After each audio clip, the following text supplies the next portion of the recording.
we're going to go in a direction of security. And increasingly, we're finding that you can't have security without a secure network, and without help, it's tough to understand your security posture. And even though we didn't come at this originally from a purely security perspective, we came at it more from a network operator and engineer perspective. Security is in everyone's mind these days, and any way to get a handle on it is really valuable. So our next speaker, that's Scot Wilson. Scot Wilson has been a network engineer for over 20 years, doing pings, trace routes, and MAC address searches in the Fed space. So after the Air Force, he found his way to Cisco and then to Riverbed. And I love this, in his words, dealing with all the OSI layers no one talks about at parties, layers 4 through 7. But unfortunately, he spills his coffee at the worst possible time. So let's see if he can keep it in the cup for a security breach. Take it away. All right, thank you, Brandon. As he mentions, I'm a technical solutions architect, and I support federal customers. And oftentimes, they ask me, they say, "Hey, Scott, how does Forward Networks help me out with security?" So I'm going to take you on a journey. As you may have heard in the intro, you may have been tipped off that I like a few movie quotes. So if you catch those, might be some swag in it for you. But we're going to go through some of those aha moments that customers have when they see what the platform could do and help them out with security. And nothing says security, kind of like a wall, right? So here's the wall, and we even call things firewalls, right? And all that kind of stuff. So the point is, you want Forward Networks on that wall. You need Forward Networks on that wall. So we build that digital twin of the network, collecting all that configuration and state, so that you have a very consistent, accurate behavioral model of what the network would do. And why does that matter? Well, pop quiz hotshot. If I have an endpoint, maybe by IP address that's compromised, where is that? What can it talk to? If I'm mounting the packets that I'm looking at, how do those packets get there? Were there any network address translations going on along the way? You need that network context. So what do we got? We're going to have something, some endpoint. That's has an IP address here. It's going to be possible external access, the command and control, traffic anomaly. And if I have to go into a meeting and talk eloquently about that, how am I going to do that about something that happened February 9th? I'm not going to have that information. So is there anything else we could pile on to make our jobs that much more difficult, right? So February 9th, I have to go back in time. So all right, fine. I'll get ready to go to this meeting. I'll get ready to go. Spilled the coffee again. All right, what do we got? What do we got left over? 0D6B, the last 4 of a MAC address. Can I do what I need to do with just 4 characters? Can I provide any valuable information to this meeting besides this poorly drawn Visio diagram? Let's see. All right, so we're going to go in, we're going to find a host, four characters.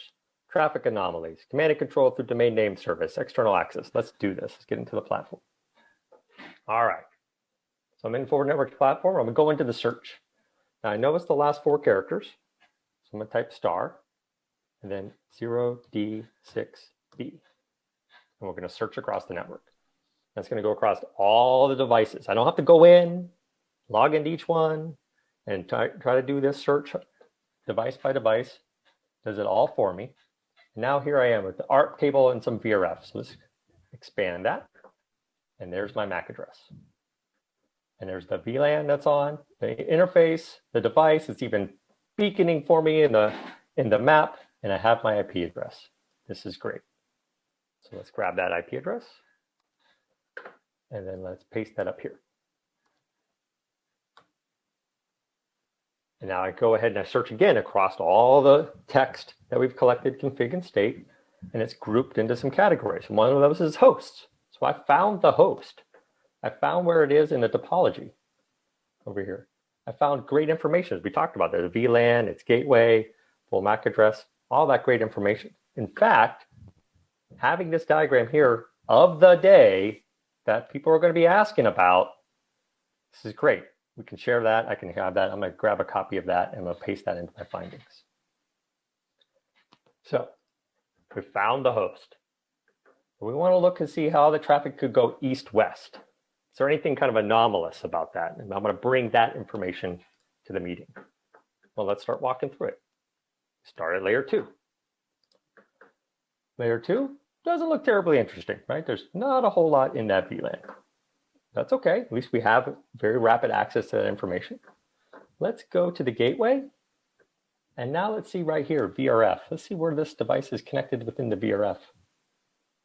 Back out just a little bit here. You see it's connected up here to the spines. Let's see what the entire VRF looks like. There we go. We got a great picture of that entire VRF. I can see hosts are connected off of some of these leaf switches. I can see something connected off the spine. Hey, Scott, real quick, how would you have found that if you didn't have this?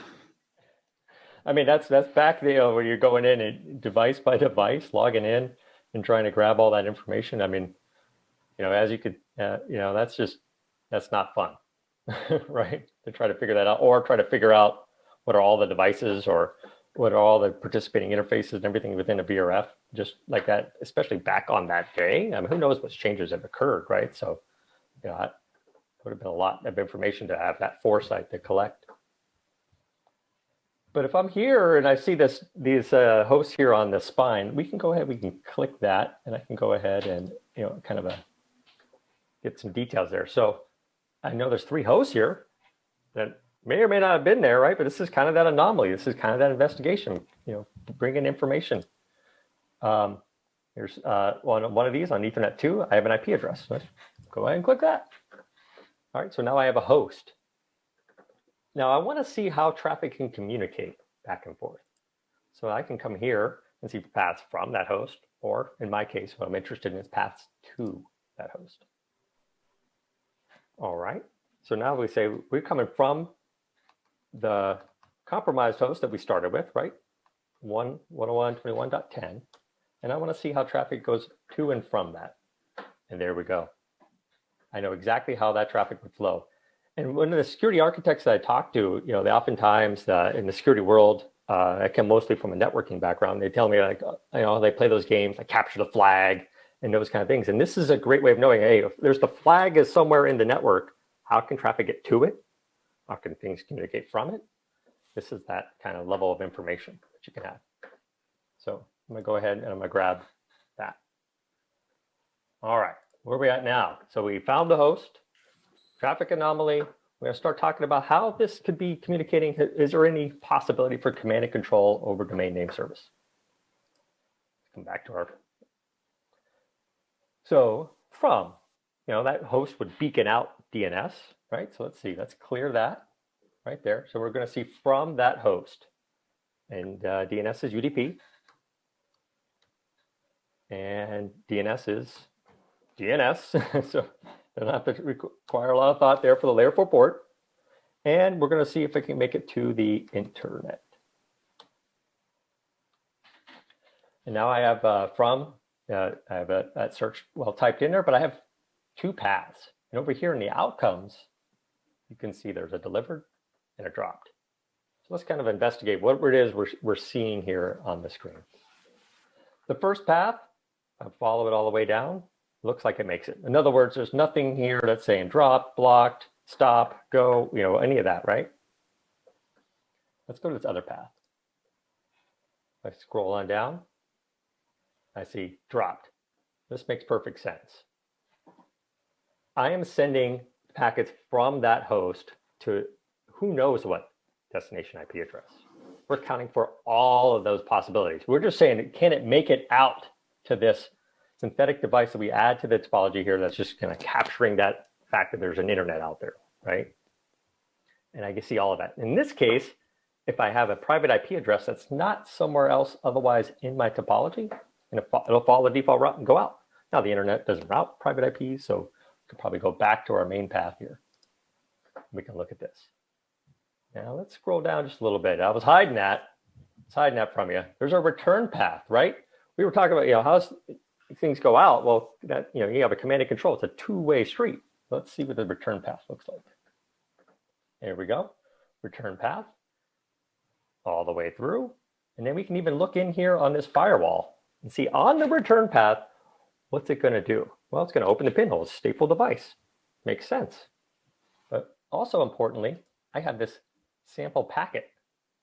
I can look in here and kind of know what the headers would be coming into that device, going out of that device.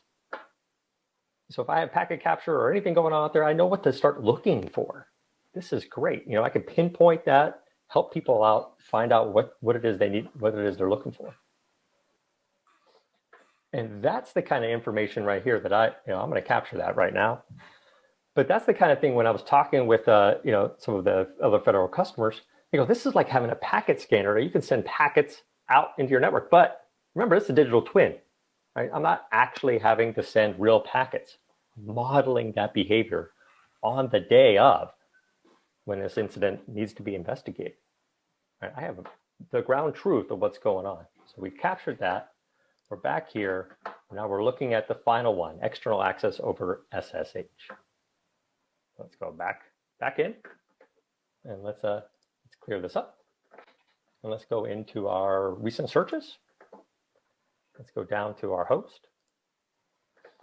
And the reason I'm doing this is because, well, if I'm coming from the internet, what was that public IP again? I may have been paying attention along the way here or not, but I don't know. Maybe we have to come in here, we'll find this out, right? So there's some NAT entries going on. There's a load balancer right there. 10, 110, 57, 23. So it looks like it's part of some load balancing. Great. Let's go ahead and check that out. 57.23. Okay. Now let's go down here in NAT entries. We haven't found a public IP yet, right? 10 isn't, isn't a public IP yet. Let's see, let's expand this out more. And I'm starting to see some destination IP here, going to that BIP that's public. Okay, great. Let's zoom back out here. And let's see where that is. Okay, beaconing at the top. So, all right, great. So let's go in. Let's double check what that rule kind of looks like. Destination NAT to that public IP coming from the outside to the inside. All right. I think we're on to something here. So let's go ahead and grab that.